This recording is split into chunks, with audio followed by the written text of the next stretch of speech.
Conversations with Cliff. I'm a free thinking spiritual beast. We can keep it ratchet or classy. I'm here for the conversation. Thanks. Hey, what up, good people? It's your boy Cliff, back with another episode of Conversations with Cliff. I have some wonderful ladies with me on the line tonight, and I just want to jump right in it and go ahead and let them introduce themselves. First, Inez, if you can introduce yourself and tell everybody where you're from. My name is Inez Wheeler, and I'm from Anchorage, Alaska. Hey, cold up there. Jabril. I am Jabril Herbin, and I'm from The Dot, aka Kansas City, Kansas. Let's say that again. Ty. Hi, everyone. My name is Tennille Tate. I'm living in Brooklyn, New York. Brooklyn in the house. All right. All right. So what I want to know from you ladies, what do you do? The episode is about entrepreneur moms. So let me know and let my audience know what it is that you do. Starting with Inez. Okay, so currently right now I work at Home Depot. I'm a supervisor here at Home Depot, but I have two businesses. I have one, I sell health and wellness products, and my other one, which is my passion, I help single moms to overcome the hurts and the pain from their past. And I help them walk into like happiness, joy, love, and finding love for themselves and being comfortable with being a single mom. Okay. Jabril. Dang, that's dope. I am actually a team member of Inez in selling health and wellness as well. So I sell a lot of health and wellness products, and I am currently an actress as well. Okay. All right. Now, remember us little people when we get big. Now, remember us. Now I plan. Remember, we were on the same team. See, Right. See how they act. See how they act. Hey, so Ty, tell us about you. What do you do? So I basically am just like these ladies, right? I'm an entrepreneur, but with being an entrepreneur, we also have to have full-time jobs these days. Right, yeah. So I'm a bodily injury adjuster. So I work with a lot of litigated cases for anyone that was involved in a car accident and was hurt. So I do examine injuries as well as negotiate cases. In addition to that, I'm a health coach. So I started my own health coach business in Brooklyn, New York, whereby I help moms or just people overall establish healthy habits. In addition to that, I'm also the designer of my own activewear line out here. So I have a whole corporation called Fits High in New York. Dope. Awesome. Oh, I love it. I know. Yeah, Wait, so what was the name of the clothing line? I'm sorry. Let's go.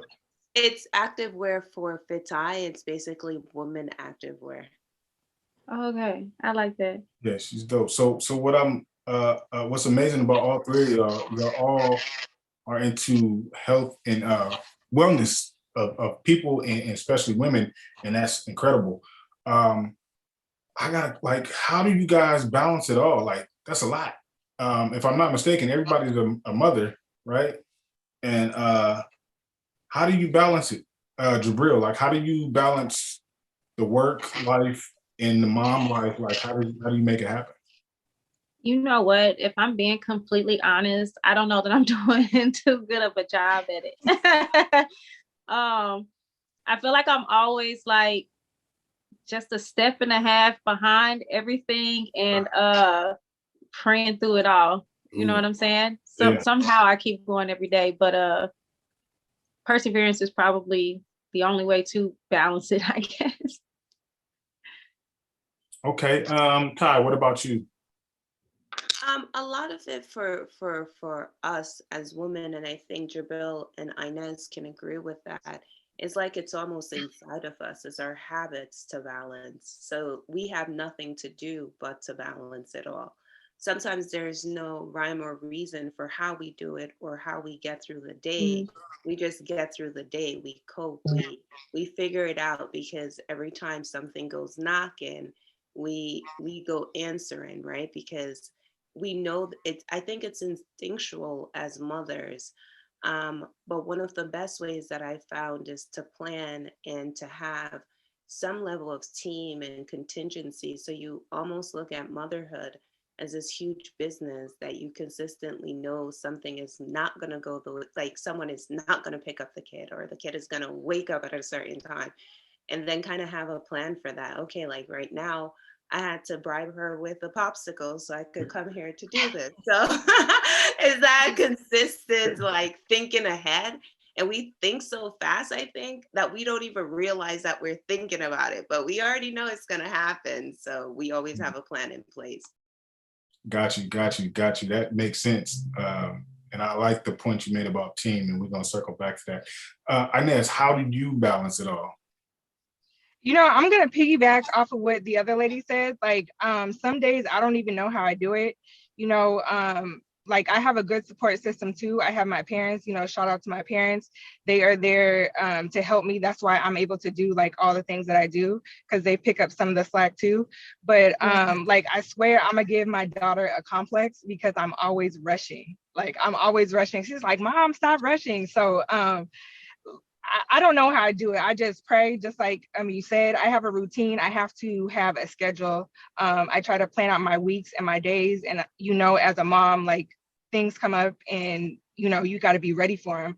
But I have a routine. I wake up in the morning, I pray, I do my meditation, and then I'm off to the gym. But like, I feel like if you set the beginning of your day, then you're able to take on everything else, you know? So that's like one thing I try to stick to. Okay, so how is it like, how is it raising kids? Like how, like, because kids are bad, and not bad like on the way to jail bad. They're like mischievous, like they don't give you a moment to do you. Like right now, like you gotta bribe the kid with a popsicle to just like, yo, give me 15 minutes so I can make it happen. Like how do you like nail, like is it a cheat sheet to that, or just like in the moment kind You of know what? It's funny that you say that, because I honestly, from listening to the ladies, started thinking about that. My kids help me a lot with maintaining our lives. You know, we all have so much going on. My kids are older. My daughter just turned 16. I think I mentioned that when we were talking earlier. And I have a 14-year-old, and then I have a 4-year-old. But my kids are extremely amazing. They're just amazing. And they aren't bad. They aren't brats. They're very understanding, and they help me remember a lot of things that we have going on. They try to keep me abreast of everything and on track. And they help me a lot with the younger ones. So honestly, I think the type of kids that I have allows me to handle a lot of the things that I got going on. So they alleviate the pressure. Yeah. That's dope. Inez, what about you? For me, wait, what was the question again? I'm sorry. I was like so into her answer. Yeah, no, how are you? How is, I believe you have, I don't want to say. I have one. Okay. I have one, and she's 7, and she's the only grandchild, and she's the only great grandchild. She has no cousins up here. So she is very spoiled. She's been hanging around adults her whole life. So sometimes like she may act or think she's older than what she thinks she is. So you gotta like watch her. You gotta, you know, not saying that she is bad and mischievous, but like she's been around adults. So like kids are smart. Kids are very smart. And I think like she's smart too. So you gotta be like 3 steps ahead. But at the same time, like she helps me out too. Like she knows I got businesses going on. I talk to her like, you know, I don't talk to her as like a little kid. I talk to her and let her know like what I'm doing, like when I'm on a call, like she helps me at these booths that I have. You know, she wants to even start her own business. You know, she was online trying to find something to sell, you know. So like I think she helps me a lot. But I feel bad too at the same time because she's the only child. You know, so I try to I try to pay attention to her needs. Being a single child, she has nobody else to play with, so I have to be that person, you know. Got you. Try, and I know you have a daughter. Like how was that dynamic? Oh, my daughter. So my daughter is 3 years old, but she's like 30 years old. She Yes. definitely, she definitely has her own, she has her own language. And I think it's important as women, as mothers, as parents, that we allow them to develop their own language and their own individuality. So I don't try to suffocate that. She does have, she's a only daughter, and but she does do activities. So she's in Taekwondo, like she has swimming, she has her routines, and she listens, but you have to speak to her and not at her. When you speak at her, then she kind of backs up, like she doesn't really want to listen to that. But if you give her reasons for the reason you're asking her to do something, she will definitely do it.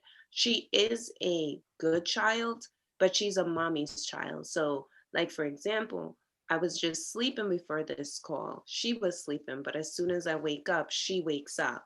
So that becomes a little bit hard. Or she will say something to me, Mommy, you're going to work now because of the COVID dynamic.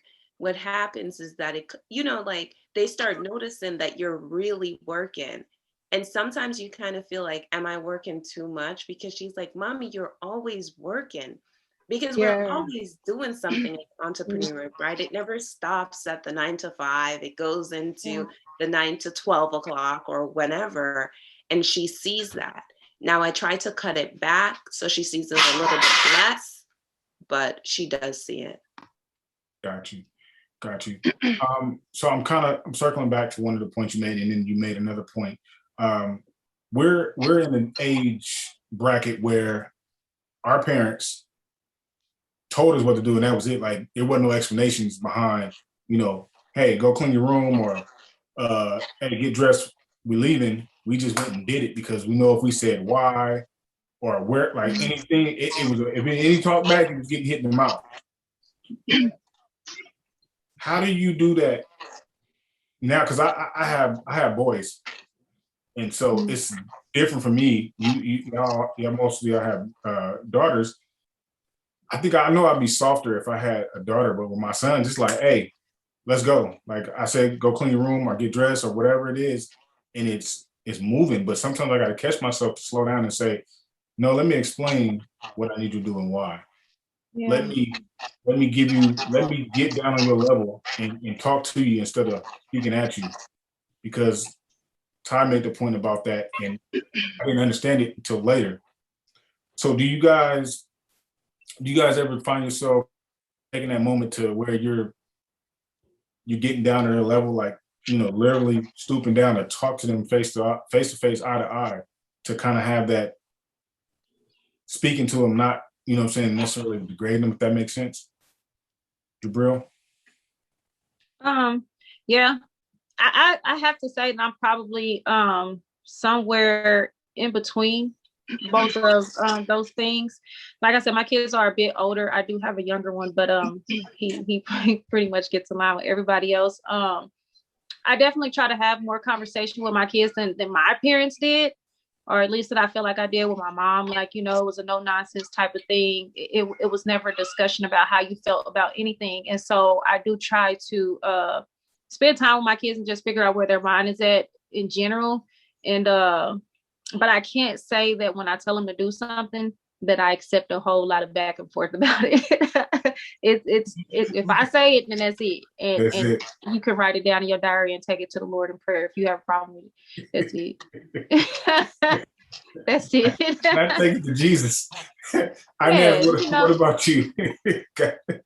Lay your burdens down. So for me, like, I think, like, my daughter is a little bit different from everybody else's. Like, my daughter she was very spoiled. So she got my parents, she got my grandparents, she got like everybody pretty much in my family, that just gives to her. So now that she's at, 6 and 7, now she has to, earn her stuff. And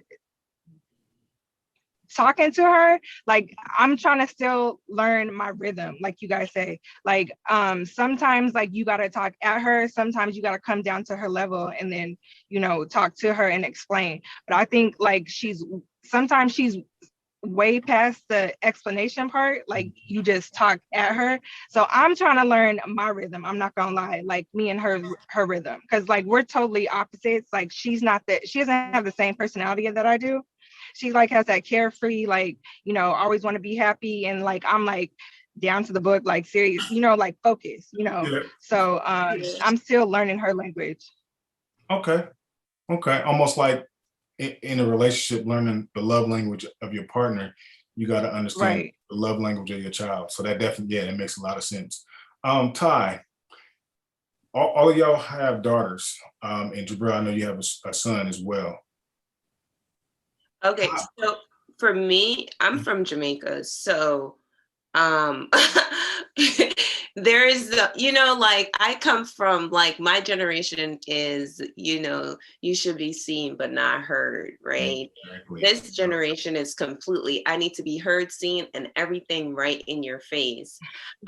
That's kind of hard to get with sometimes, because these kids can be an absolute embarrassment outside when you give them too much leeway. And it's like, I remember before I had my kid, it was so funny. I was in Macy's and I saw this little, I won't name whatever, but this little kid, she goes on the floor and she starts kicking and she's screaming. And I'm just looking at her like, girl, what?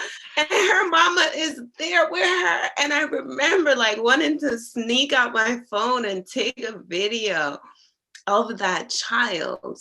And what is so interesting is when it comes back and slap you on your face, because you really want to slap them half of the time. Like, excuse me, what are you doing?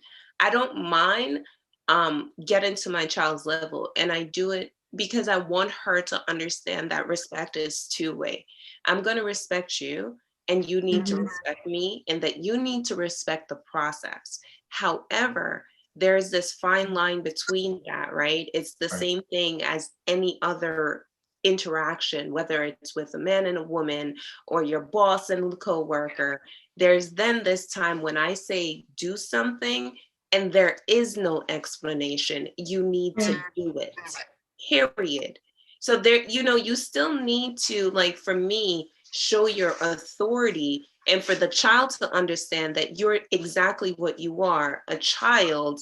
And I'm not going to always be back and forth with you, because there's emergency situation where I don't need to hear, why, mommy? No, it's not a why, sweetheart. You get it done. And then if we need to discuss, we'll get it done later. So I try to have a balance, but I do try to accommodate questions and, speak with her and speak, not at her as much, but like the way my child is growing up now, listen, my mother is, when my mother meet her, because she's still in Jamaica, she's going to be like, absolutely not. Yeah. You know what? I found that, like my kids, I don't know how people feel about whooping your kids, spanking your kids, whatever you want to call it. It's not something that I have to do nowadays. But I think what has helped me with my children is I set boundaries for them early on. Like when they were your kids' age, that's when they found out that you don't play with me. Yeah. And what I say goes. And then as they started to grow, their boundaries expanded with their mind. And I haven't really had to reinforce my authority with them at all. Like probably since they were like 3 or 4. I mean, they've had the freedom to grow into whoever they are. And they've always had the understanding of, what my boundaries and my expectations are. Real, but isn't that the same thing with relationships? If we set the boundaries from early, then kids, men, everybody know how our friends. Hold on now, talk that talk now. Hold up now, Ty. Hold on now. Well, because you know what, Cliff, she worse than me. You see her, she changing the subject. You see, but no, I like it because we gonna talk about that.